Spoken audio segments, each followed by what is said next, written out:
ऐसा सवाल group D में 2022 में पूछा गया। ये कह रहा था कि भाई 6, 7, 8 है, तो जैसे ही मैंने देखा कि यार इसने गोले का आयतन पूछ रखा है और उसका व्यास दे रखा है 42, यानी रेडियस कितनी दे रखी है, 21 दे रखी है, ये कह सकते हैं।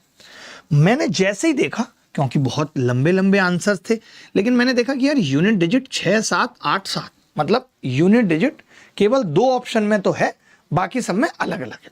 तो मैंने कहा यार कुछ बात बन सकती है, कुछ बात बन सकती है। अब आप कहेंगे कि आपने 7 2 जगह था तो भी क्यों लिया? मैंने इसलिए लिया क्योंकि इसका आयतन पूछ रहा है जिसमें 4 आएगा, 22 आएगा।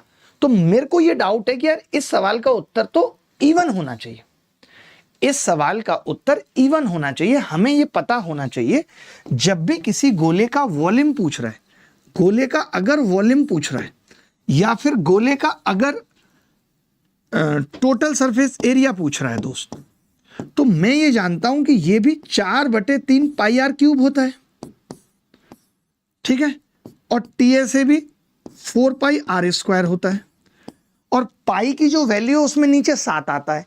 तो अगर रेडियस इंटीजर है, अगर रेडियस इंटीजर है, तो ये दिमाग में बिठा लीजिए कि कभी भी उत्तर किसी भी स्थिति में ऑड आ ही नहीं सकता।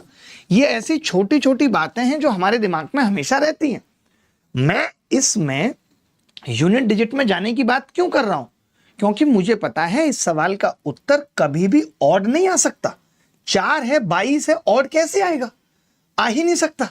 अब समझिएगा ध्यान से। तो R 21 दे रखा था और आयतन पूछ रहा था। अब आयतन का मतलब ही हो गया कि भाई 4/3 पाई की वैल्यू कितनी है, 22/7 इंटू क्यूब है R की 21 इंटू 21 इंटू 21, यही है। अब मुझे पता है कि इतनी लंबी चौड़ी गुणा करने की जरूरत नहीं है, मैं यूनिट डिजिट से काम चला सकता हूं। 7 या 21 से 21 काट दूंगा, एक एक को करने की जरूरत नहीं है। 4 दूनी 8 यूनिट डिजिट वाला उत्तर होगा, और जो कि एक ही ऑप्शन में।